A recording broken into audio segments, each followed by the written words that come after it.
This is the day that the Lord has made. Hey everyone, my name is Vanessa. I'm a Christian woman. I'm a single mom, doing my best to put God first and follow Jesus Christ as best as I can. I want to share with you all a book that I received the Christmas I was 9 years old.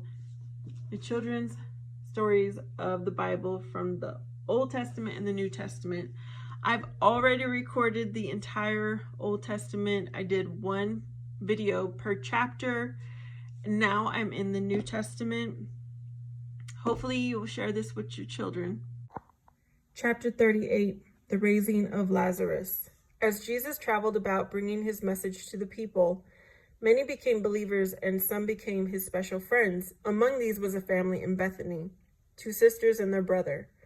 One of the sisters was Mary. She had been forgiven her sins when she had appeared at the house of Simon, the Pharisee, and anointed the feet of Jesus with ointment, weeping in sorrow over her sins. She had a sister named Martha and a brother, Lazarus.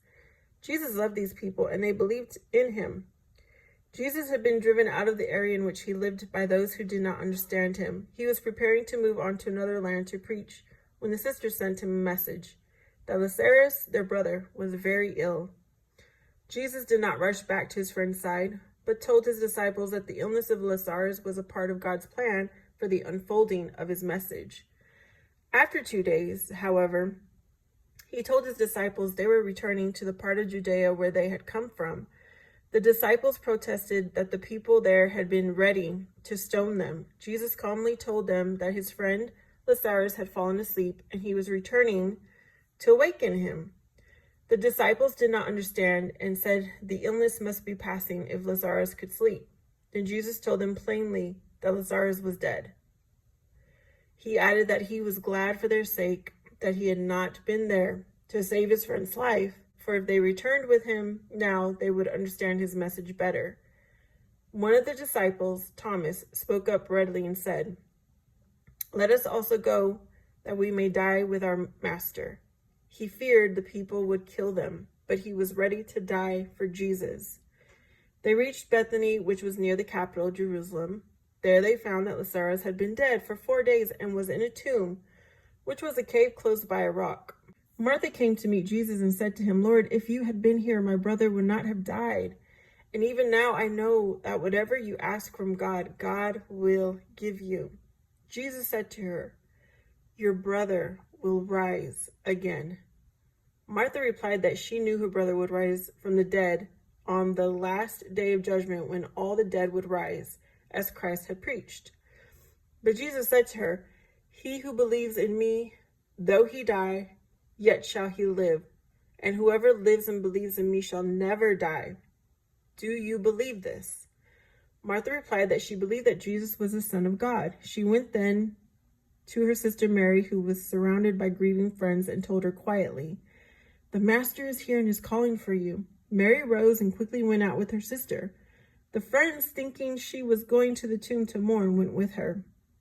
When Mary came to Jesus, she fell at his feet and said, "Lord, if you had been here, my brother would not have died."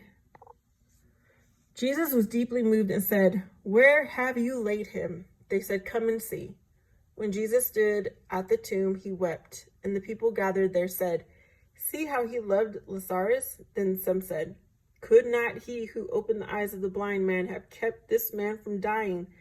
They were referring to the miracle Jesus had performed earlier. Then Jesus said, "Take away the stone from the tomb." Martha protested that Lazarus had been dead 4 days and his body would be decaying. Jesus said to her, "Did I not tell you that if you would believe, you would see the glory of God?" So they took away the stone, and Jesus lifted up his eyes and said, "Father, I thank thee that thou hast heard me." When he had said this, he cried with a loud voice, "Lazarus, come out!"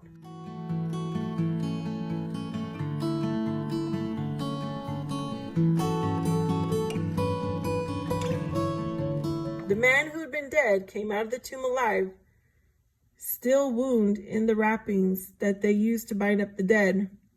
And Jesus said, "Unbind him and let him go." Those who saw this were astonished, and many came to believe in Jesus and followed him. But others went to the leaders of the people and told them about the miracle.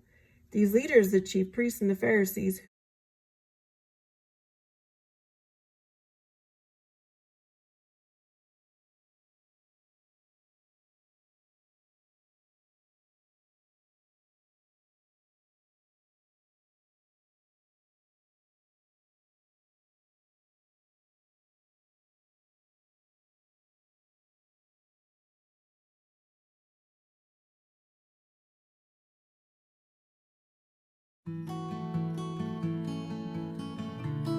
So that's the end of that chapter. I hope you enjoy.